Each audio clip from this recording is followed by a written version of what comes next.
Siapa yang mau diberkati di sini? Siapa yang mau diberkati di sini?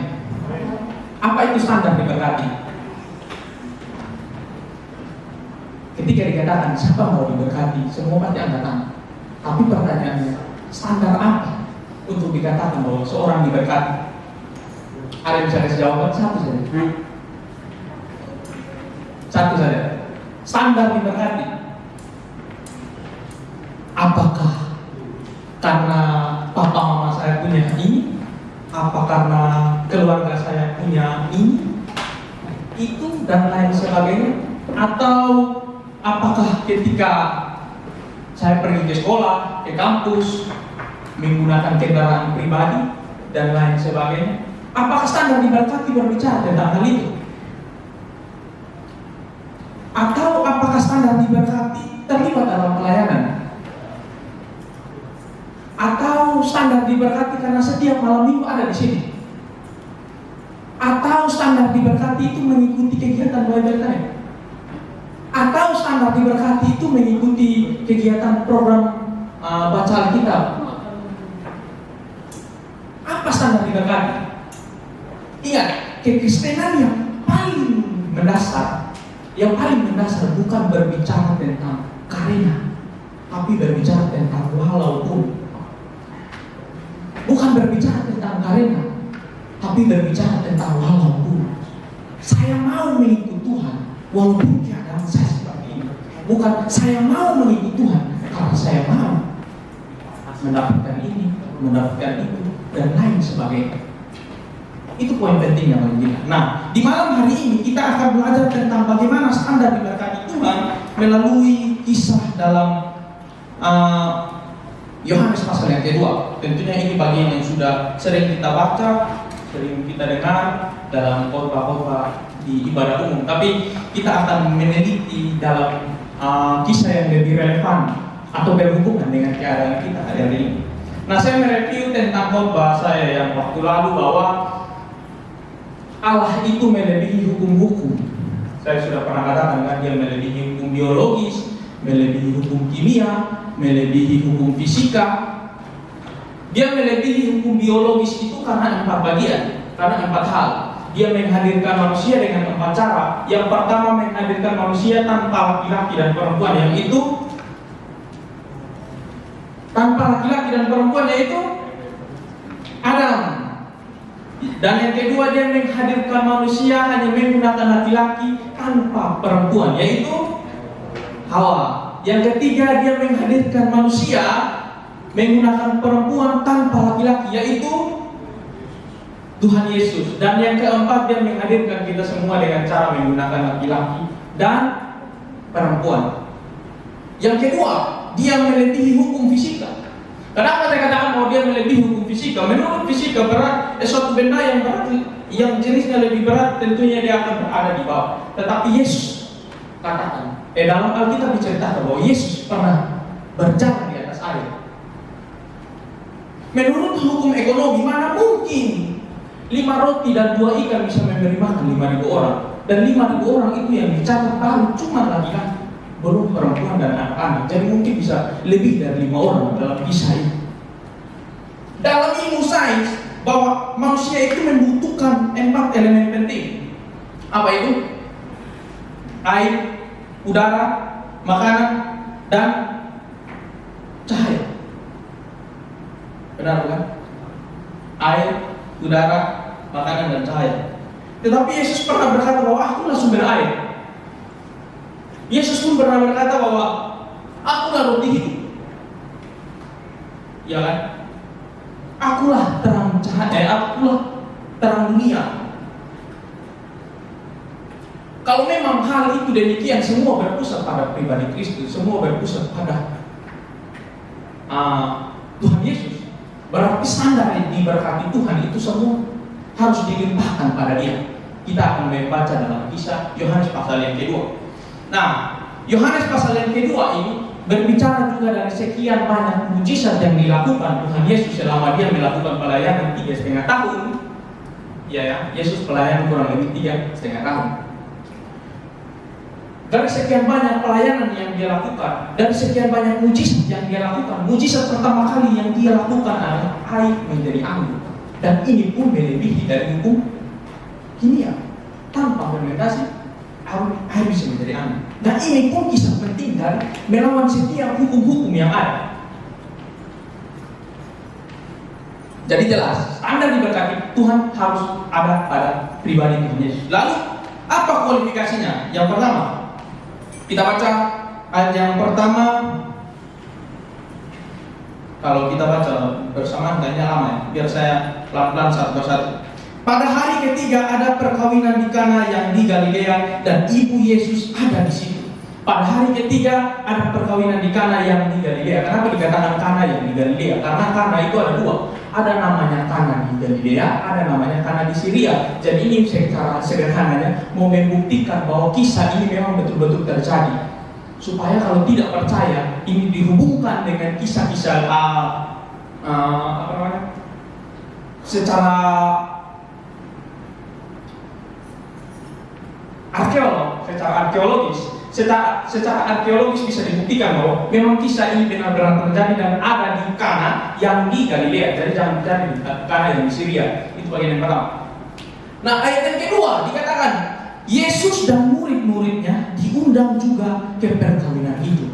Nah, dari kisah ini menceritakan tentang mujizat yang dilakukan oleh Tuhan Yesus, air menjadi anggur. Hal ini mengawali dengan mereka mengundang Yesus. Kalau tidak mengundang Yesus, mana mungkin kisah itu pasti terjadi. Ingat, dalam kebudayaan orang Yahudi, ini kan berbicara tentang pesta dalam kebudayaan Yahudi. Dalam kebudayaan Yahudi itu, pesta mereka itu tidak sama seperti kita di sini yang 2 hari, 3 hari. Apalagi kalau kebudayaan orang Batak kan bisa sampai 4 hari, itu paling maksimal. Tapi dalam kebudayaan Yahudi itu lebih daripada itu, sampai 7 hari, 6 hari, atau juga bahkan bisa sampai 8 hari. Nah, peran anggur dalam kebudayaan pesta-pesta orang Yahudi itu sangat penting. Peran anggur itu melambangkan sukacita. Jadi kalau tidak ada anggur dalam pesta-pesta orang Yahudi, maka itu menjadi satu aib tertentu bagi keluarga mereka. Coba contohnya begini saja. Saya mainlah ke rumah Fani. Main ke rumah Fani itu, sampai di rumah Fani ini tidak ada apa-apa yang disiapkan bagi saya sebagai seorang tamu. Tidak ada apa yang disiapkan bagi saya seorang tamu. Tentunya dalam pribadi Fani pasti akan merasa mungkin malu atau perasaan, ya kan, atau keadaan-keadaan tertentu lah. Nah, demikian juga hal yang kita baca dalam kisah ini, tentunya mereka merasa malu. Apalagi peran anggur dalam kebudayaan Yahudi itu sangat penting. Bahkan dikatakan bahwa anggur itu melambangkan sukacita dalam kebudayaan orang Yahudi. Tapi sangat ironinya, ketika pesta itu sedang berjalan, tiba-tiba anggur habis. Wah, ini kalau sebagai tuan rumah ini pasti kepikiran, gimana nih air anggur sudah habis nih. Tetapi lihat, kunci yang pertama sampai terjadinya mujizat di tempat itu, mereka mengundang Yesus hadir di tengah-tengah mereka. Hal ini akan relevan dengan kehidupan kita. Kita mau diberkati, kita mau dipakai Tuhan, kita mau melayani Tuhan. Yang pertama kita harus mengundang Yesus. Mengundang Yesus dalam kehidupan kita, mengundang Yesus dalam pelayanan kita, mengundang Yesus dalam sekolah kita, mengundang Yesus dalam kuliah kita, mengundang Yesus dalam rumah tangga kita. Rumah tangga, pokoknya dalam rumah kita. Padahal belum ada di rumah tangga ini kan. Itu kunci yang pertama. Dan mengundang Yesus itu diidentikan dengan yang namanya fokus. Pasti dia fokus. Fokus hanya kepada Yesus. Pernah satu kali ada seorang pemuda, dia datang ke seorang pendeta, terus dia datang bahwa, Pak Pendeta, tolong bantu saya. Dalam komunitas saya di gereja, kegiatan pemuda, saya selalu dikucilkan, saya selalu dibedakan dengan teman-teman yang lain. Bahkan saya selalu digosipkan, saya selalu dibicarakan. Bahkan saya menjadi pembicaraan yang hangat dalam komunitas pemuda-pemuda saya. Lalu pendeta ini katakan dia, kamu ambil satu, apa kalau istilahnya, kalau kami yang untuk angkat-angkat apa namanya, kalau kami bilang bulang, tapi nampan. Ya ambil nampan, terus disuruh taruh air berisi, taruh air dalam gelas yang berisi full. Lalu kamu jalan mengelilingi gereja ini sebanyak 5 kali. Lalu pemuda itu dia jalan sesuai dengan apa yang diinstruksikan oleh pendeta. Dia pegang nampan itu dengan berisi air berkeliling gereja itu selama 5 kali. Setelah sampai kali yang kelima dia pergi ke pendeta dan dia katakan, Pak, sudah saya lakukan apa yang Pak pendeta perintahkan untuk saya. Pak pendeta hanya memberikan satu pertanyaan. Tadi ketika kamu mengelilingi gereja itu, apakah kamu menemukan jarum yang saya sengaja buang di situ? Apakah kamu menemukan jarum itu? Atau apakah kamu melihat jarum itu? Pemuda itu katakan bahwa saya tidak melihat. Artinya apa? Nah, kamu hanya fokus karena kamu sedang fokus pada air itu.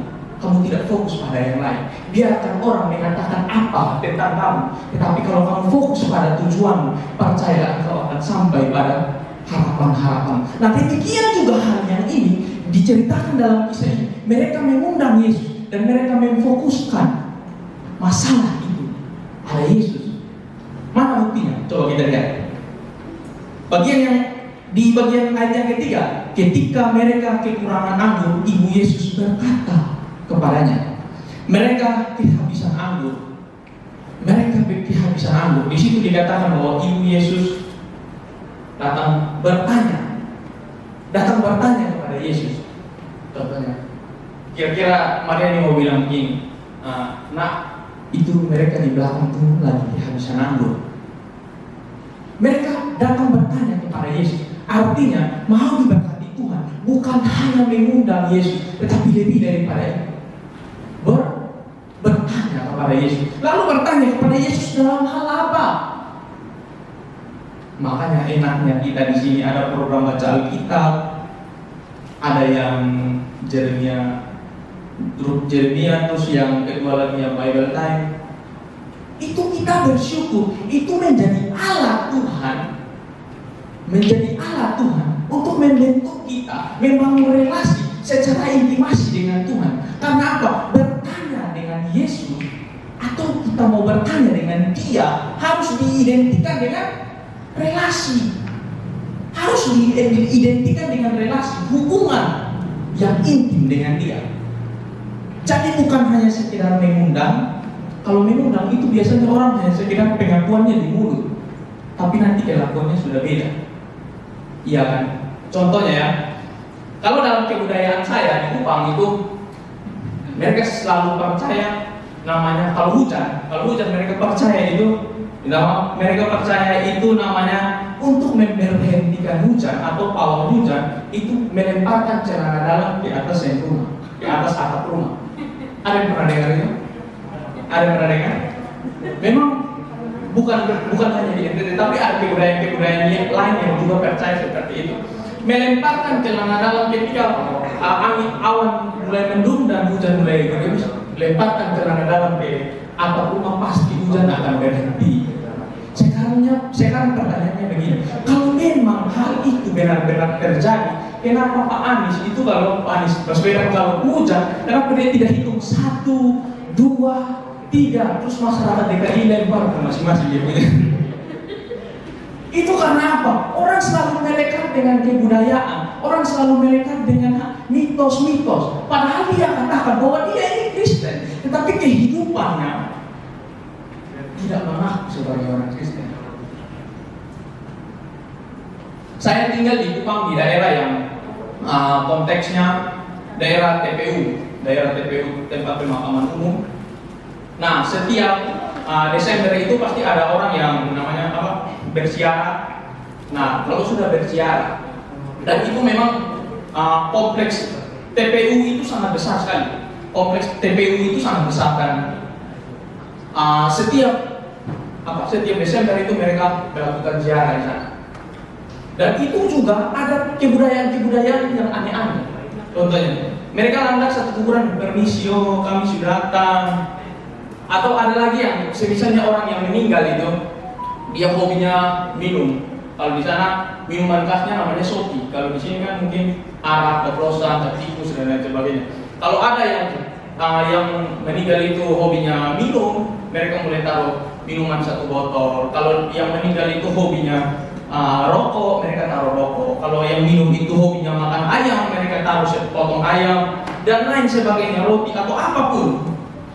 Nah, ini membuktikan bahwa kekristenan itu terkadang sedang melekat dengan kebudayaan tertentu. Ada apa yang mereka pahami dan apa yang mereka alami sangat bertentangan. Kemarin dalam grup Bible Time dalam Markus pasal yang ke-7 ya, bagian yang pertama, saya membuat renungan singkat bagi teman-teman dalam grup WhatsApp itu. Saya membedakan antara pengalaman dan pemahaman. Ada yang menekankan, satu sisi menekankan pemahaman, ada yang satu sisi menekankan pengalaman. Saya bilang begini, kalau kita hanya menekankan tentang pemahaman kita sejauh mana tentang Alkitab, maka kita cenderung menjadi pribadi-pribadi yang sombong rohani. Tapi di satu sisi juga, kalau kita hanya menekankan tentang pengalaman kita dengan Tuhan tanpa pemahaman yang benar, cenderung kita tersesat. Kalau hanya mengandalkan pengalaman tapi tidak adanya pemahaman, saya sudah kasih contoh. Nah, 2 hal ini harus jalan bersamaan, antara pemahaman kita tentang firman dan pengalaman kita dengan firman. Karena apa? Firman itu diajarkan oleh Tuhan, mengajarkan tentang Tuhan dan akan dipimpin kepada Tuhan sendiri. Itu subjeknya, objeknya kita. Jangan dibalik. Nah, bagian yang ketiga, kunci diberkati Tuhan dari Kisah Yohanes pasal yang ke-2 ini. Pada ayat yang ke-5, tetapi Ibu Yesus berkata kepada pelayan-pelayan, apa yang dikatakan kepadamu, perbuatlah itu. Kurang lebih sederhananya begini, waktu Maria jalan ke belakang, lihat anggurnya sudah habis, Maria bilang di pelayan-pelayan, kau pergi itu om yang rambut gondrong, kau bilang. Jadi mereka itu dalam kisah ini bukan hanya datang mengundang Yesus, bertanya kepada Yesus, tapi dikatakan dalam hal ini, apa yang dikatakan kepadamu, perbuatlah itu. Maria mengajarkan kepada pelayan-pelayan itu, kalian taat tentang apa yang dia katakan tentang kalian taat tentang apa yang dia katakan kepada kalian. Mereka mengambil tempayan-tempayan itu dan mereka taruh di hadapan Yesus dan katakan, Tuhan Yesus, merubah air ini menjadi air. Kisah mujizat ini melambangkan, menghadirkan sukacita yang luar biasa dalam konteks pesta itu. Karena saya sudah katakan tadi, anggur itu melambangkan sukacita. Jadi sukacita yang besar ketika mereka rasa takut, ketika mereka rasa gelisah dengan keadaan mereka saat itu karena kehabisan anggur, Yesus menghadirkan sukacita yang baru bagi mereka. Nah, demikian juga halnya dengan kehidupan kita. Bukan hanya sebatas menghadirkan Yesus, bukan hanya sebatas mengundang Yesus, dan yang ketiga sampai pada ketaatan. Sejauh mana kita taat? Ketaatan. Berbicara tentang ketaatan sebenarnya itu hal yang kalau dibilang terkesan remeh, gampang, sudah sering didengar, khotbah yang ringan. Tapi ketaatan itu bukan hanya berbicara tentang ini. Kalau kita punya banyak pemahaman tentang ketaatan, tetapi pengalaman kita tidak pernah mengalami yang namanya ketaatan, apa bedanya? Kalau kemarin saya bilang di mereka apa bedanya dengan orang-orang Farisi. Bahkan saya memberikan tema di grup Bible Time itu tentang Farisi modern. Tentang Farisi modern. Maka saya bilang kalau kita hanya sebatas memahami tapi tidak mengalami, kita menjadi Farisi modern. Karena orang Farisi itu apa? Mereka punya banyak pemahaman, mereka punya banyak pengetahuan tentang firman, tentang Taurat, tapi realitasnya waktu Yesus datang, mereka tidak percaya tentang Yesus. Maka demikian halnya juga kalau kita hanya membatasi diri pada hal itu, kita menjadi Farisi modern. Nah, ketiga hal ini yang saya mau ajarkan bagi kita, yang saya mau sampaikan bahwa kalau menjadi anak-anak Tuhan, menjadi pemuda-pemuda yang berintegritas, karena tema kita ini integritas kan. menjadi pemuda yang berintegritas, mau diberkati Tuhan. Jangan hanya sebatas mengundang Yesus, jangan mau sebatas bertanya kepada Yesus, tapi sampai pada ketaatan. Mungkin taat kadang membuat kita berkecil hati. Mungkin taat membawa kita kepada hal yang berbeda dengan apa kata orang. Mungkin taat membawa kita kepada hal yang bagi orang itu berbeda. Tapi itulah nilai kekristenan. Itulah nilai-nilai anak Tuhan. Contohnya mungkin dalam ujian kita yang baru-baru yang sudah lewat atau yang akan dilakukan, banyak sekali peluang untuk nyontek.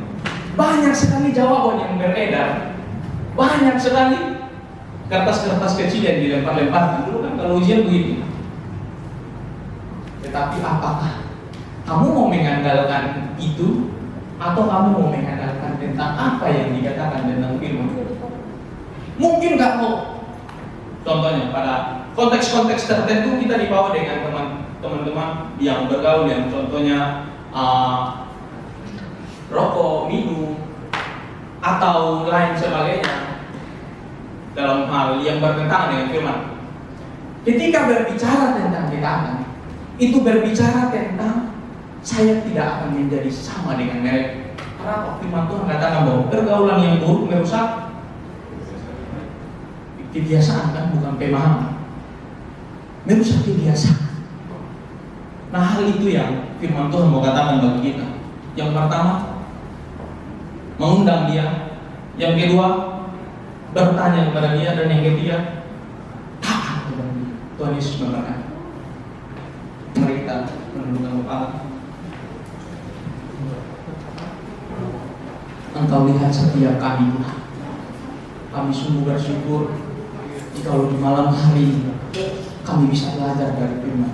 Karena kami tahu memang firman adalah sandar yang paling absolut untuk menuntun setiap pribadi kami, untuk menuntun setiap masa depan kami, sehingga kami terus diberkati oleh Tuhan.